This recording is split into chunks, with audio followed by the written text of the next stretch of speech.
Haryana assembly ఎన్నికల్లో BJP Congress మధ్య fight రసవంతరంగా సాగుతోంది. తాజా సమాచారం ప్రకారం బీజేపీ కూటమి అత్యధికంలో ఉన్నది. బీజేపీ కాంగ్రెస్ మధ్య హోరాహోరీ పోటీ కొనసాగుతుంది. ఫలితాల సరళి క్షణక్షణానికి మారుతుంది. ప్రస్తుత ట్రెండ్ ప్రకారం అయితే బీజేపీ 49 స్థానాల్లో అత్యధికంలో ఉండగా కాంగ్రెస్ పార్టీ 35 స్థానాల్లో లీడ్లో కొనసాగుతుంది. ఇతరులు 6 స్థానాల్లో లీడ్లో కొనసాగుతున్నారు. ఇక ఆమ్ ఆద్మీ పార్టీ ఇక్కడ ఖాతా తెరవలేదు. దీంతో పోరు ఆసక్తికరంగా మారింది.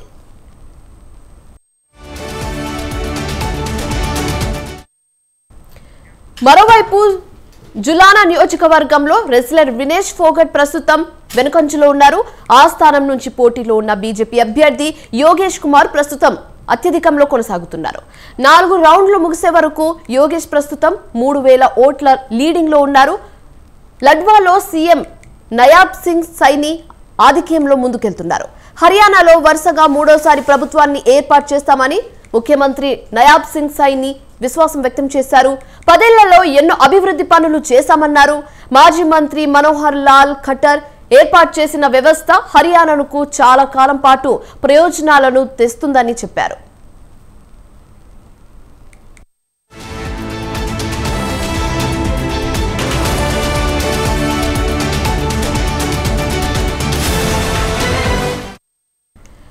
హర్యానాలో తమ పార్టీ ప్రభుత్వాన్ని ఏర్పాటు చేస్తుందని కాంగ్రెస్ సీనియర్ నాయకుడు మాజీ ముఖ్యమంత్రి భూపేందర్ సింగ్ హూడా అన్నారు. కాంగ్రెస్ కు సొంతంగా మెజారిటీ వస్తుందని హూడా ధీమా వ్యక్తం చేశారు.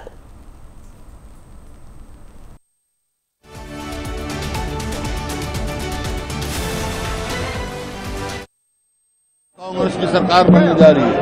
नहीं होता अभी 2 राउंड 3 राउंड हुए हैं और जितने रिपोर्ट जाती है उतने सारा जो खबर आई है कांग्रेस की बहुमत आ रही है। कांग्रेस की सरकार बनने जा रही है। कहीं नहीं बढ़त बनेगी। आप देखना नतीजा है कांग्रेस का जो ट्रेंड आ रहा है वहाँ कांग्रेस का ज्यादा यानी कांग्रेस अपनी मेजोरिटी लाएगी।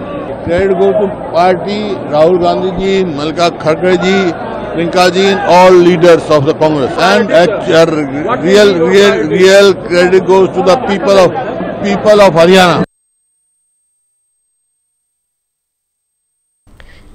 ప్రస్తుతం బీజేపీ 49, కాంగ్రెస్ 35 స్థానాల్లో ముందంజలో ఉండగా అభ్యర్థుల్లో టెన్షన్ నెలకొంది.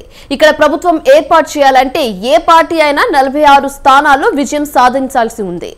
ఎవరికి వారే హర్యానాలో విజయం తమదంటే తమదని ధీమా వ్యక్తం చేస్తున్నారు.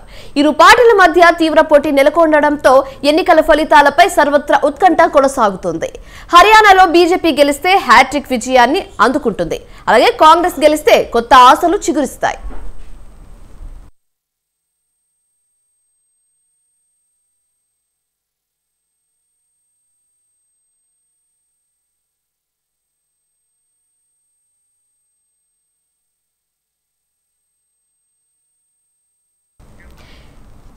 ఇక ఇదే అంశానికి సంబంధించి తాజా సమాచారం మా కరెస్పాండెంట్ రాజు ఫోన్ ద్వారా అందిస్తారు, లైవ్ ద్వారా అందిస్తారు. రాజు చెప్పండి, జమ్మూ అండ్ కాశ్మీర్ లో కాంగ్రెస్ దూసుకుపోతుంది అండ్ అలాగే అట్ ది సేమ్ టైం హర్యానాలో అయితే బీజేపీ దూసుకుపోతుందని చెప్పొచ్చు. కానీ ఎక్కడ కూడా ఆప్ అయితే ఖాతా తెరవలేదు ఇప్పటి వరకు. సో ఆ సిచ్యువేషన్ మనం చూస్తున్నాము. ఎన్నికలకు సంబంధించి రిజల్ట్స్ కి సంబంధించి మీ వద్ద ఉన్న పూర్తి సమాచారం ఏ విధంగా ఉంది?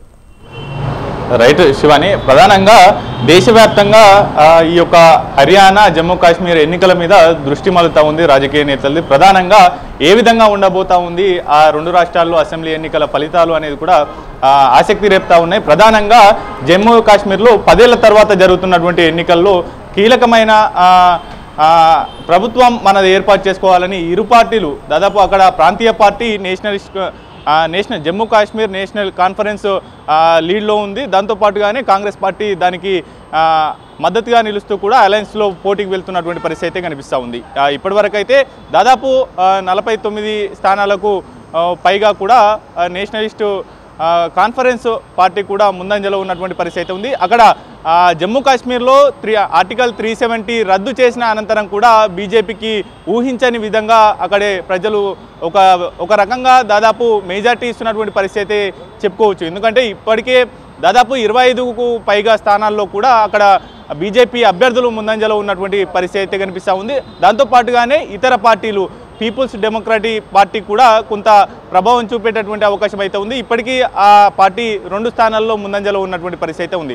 ఇకపోతే హర్యానా విషయానికి వస్తే మాత్రం కేంద్ర ప్రభుత్వం మీద తీవ్ర స్థాయిలో 3 వ్యవసాయ చట్టాలకు వ్యతిరేకంగా కూడా పోరాడిన రాష్ట్రాల్లో పంజాబ్, హర్యానా మొదటి వరుసలో నిలుస్తాయి. ఎందుకంటే దాదాపు సంవత్సరానికి పైగా ఢిల్లీ సరిహద్దుల్లో ఆందోళనలు చేసినటువంటి రాష్ట్రాల్లో హర్యానా రైతులు ప్రధానంగా ఉంటారు. అక్కడ కాంగ్రెస్ పార్టీకి అనుకూలంగా ఉంటుంది అనేటటువంటి భావించారు కాంగ్రెస్ పార్టీ నేతలు. కాకపోతే ఇప్పటి వరకు వస్తున్నటువంటి ఫలితాల వరకు కూడా కౌంటింగ్ జరుగుతున్న సరళి చూస్తే మాత్రం బీజేపీకి ఊహించని విధంగా ప్రజలు మద్దతు పలుకుతున్నట్లయితే కనిపిస్తూ ఉంది. ఎందుకంటే అక్కడ 2 సార్లు కూడా కాంగ్రెస్ పార్టీ అధికారంలో లేదు. బీజేపీ పార్టీ 2 సార్లు హర్యానాలో అధికారాన్ని చేజిక్కించుకుంది. దాంట్లో భాగంగానే ఈసారి దేశవ్యాప్తంగా ట్రెండ్స్ మారుతాయి, కాంగ్రెస్ పార్టీకి అనుకూలంగా ఉంటుంది పరిస్థితి అనేది కూడా కాంగ్రెస్ పార్టీ భావించింది. ఎక్కడైనా సరే 2 సార్లు దాదాపు 10 ఏళ్ల పాటు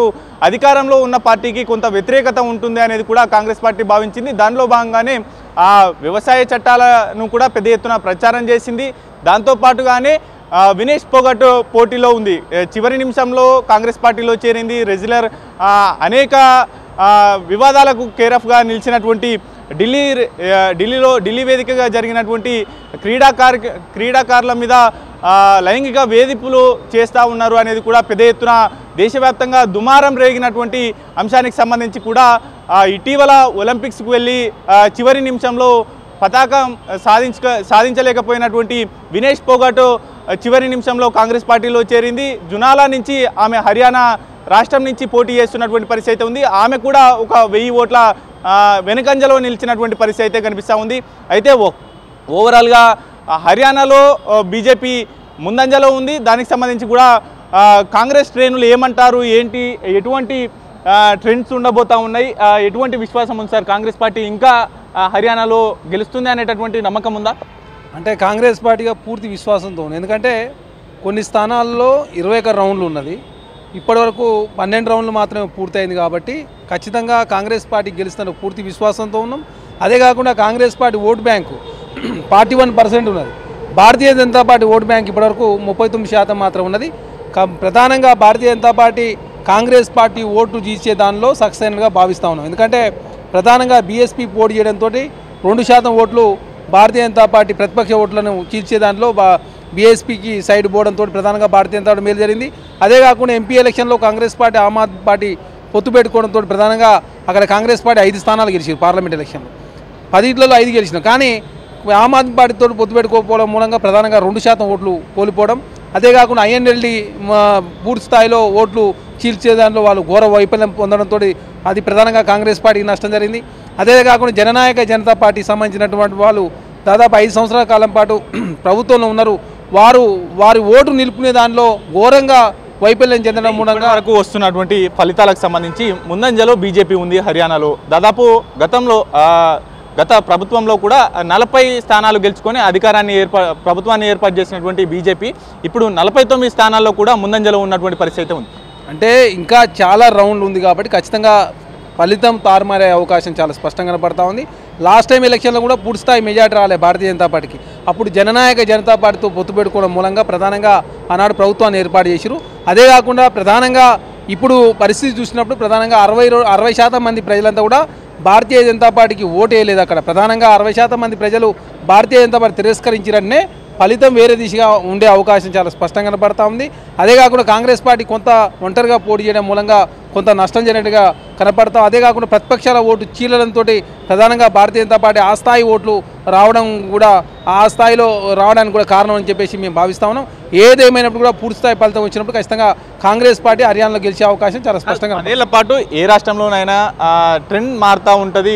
అక్కడ 10 ఏళ్ల పాటు బీజేపీ పాలించిన రాష్ట్రాల్లో అక్కడ ముఖ్యంగా రైతులు వ్యవసాయం మీద ఆధారపడి ఉన్నటువంటి ప్రాంతం. ఆ ప్రాంతంలో కూడా 3 చట్టాల మీద కూడా పెద్ద ఎత్తున పోరాడారు. దాంతోపాటుగానే ఈ రెజ్లర్కి సంబంధించిన ఇష్యూ కూడా పెద్ద ఎత్తున సాగినటువంటివి. ఎక్కడ కాంగ్రెస్కి ఆ అంశాలు కూడా ప్రచారంలో చేసినప్పటికీ కూడా ఎందుకు కాంగ్రెస్ వైపు జనం మళ్ళలేకపోయారు? అంటే కాంగ్రెస్ పార్టీగా మొదటి నుంచి హర్యానా రాష్ట్రం కాంగ్రెస్ పార్టీ గెలుస్తుందనే పూర్తి విశ్వాసంతో మా శ్రేణులంతా ఉండడంతో ప్రధానంగా పొత్తుల విషయంలో కావచ్చు, అదేవిధంగా ఓటు మేనేజ్మెంట్ విషయంలో కావచ్చు, పోల్ మేనేజ్మెంట్లో కావచ్చు, అదే కాకుండా పొత్తుల విషయంలో కావచ్చు, అదే కాకుండా ఇండిపెండెంట్ నిలవరించే దానిలో ప్రధానంగా కాంగ్రెస్ పార్టీ కొంత వైఫల్యం మూలంగానే కొంత భారతీయ జనతా పార్టీ మేలు జరిగినట్టుగా మేము భావిస్తున్నాం. ఏదేమైనప్పుడు కూడా హర్యానా ప్రజలు 60% మంది ప్రజలు భారతీయ జనతా పార్టీని తిరస్కరించారు. దానిలో భాగంగా కాంగ్రెస్ పార్టీ 41% ఓట్లు వచ్చినాయి. అదే కాకుండా భారతీయ జనతా పార్టీ ఇంకా 39% ఉంది. కాబట్టి ఖచ్చితంగా చివరి ఫలితం వచ్చే వరకు కాంగ్రెస్ పార్టీ గెలిచిందనే పూర్తి విశ్వాసంతో మేము ఉన్నాం. జమ్మూ కాశ్మీర్ విషయానికి వస్తే కనుక అక్కడ 90 స్థానాలు ఉన్నాయి. ఇప్పటికీ దాదాపు 45 స్థానాలు కూడా మీ అలయన్స్ అయినటువంటి నేషనల్ కాన్ఫరెన్స్ పార్టీలో ముందంజలో ఉంది. కేవలం 8 స్థానాలకు మాత్రమే కాంగ్రెస్ పార్టీ ముందంజలో ఉన్నటువంటి పరిస్థితి ఉంది. అక్కడ పూర్తి విశ్వాసంతో ఉన్నారు. అక్కడ కూడా ముఫ్తీ కూతురు ఓడిపోయినటువంటి పరిస్థితి ఉంది. అంటే ముఫ్తీ గారే మొన్న లోక్సభ ఎలక్షన్లో వారే పార్లమెంట్ స్థానం కోల్పోయారు. అంతకుముందు వారు జమ్మూ కాశ్మీర్ మాజీ ముఖ్యమంత్రి. అదే కాకుండా 370D ఆర్టికల్ తొలగించడానికి ముందు భారతీయ జనతా పార్టీ తోటి వాళ్ళు పొత్తులో ఉన్నారు. కాబట్టి ప్రధానంగా పీడీపీకి ప్రధానంగా నష్టం జరిగినట్టు కనపడతా ఉంది. అదే కాకుండా బీఎస్పీ పార్టీ జమ్మూ కాశ్మీర్లో పోటీ చేయడంతో అది కూడా కాంగ్రెస్ పార్టీకి నష్టం జరిగింది. అదే కాకుండా ఆమ్ ఆద్మీ పార్టీ పోటీ చేయడం కూడా జమ్మూ కాశ్మీర్లో కాంగ్రెస్ పార్టీకి నష్టం జరిగింది. అదే కాకుండా ప్రతిపక్షాల ఓటు ప్రధానంగా చీలడంతో భారతీయ జనతా పార్టీ ఆ స్థాయిలో ఓటు రావడానికి కూడా ఈ అన్ని కారణాలు కూడా భారతీయ జనతా పార్టీ క్యాచ్ చేసుకుంది. అదే కాకుండా పోల్ మేనేజ్మెంట్లో భారతీయ జనతా పార్టీ సక్సెస్ అయింది.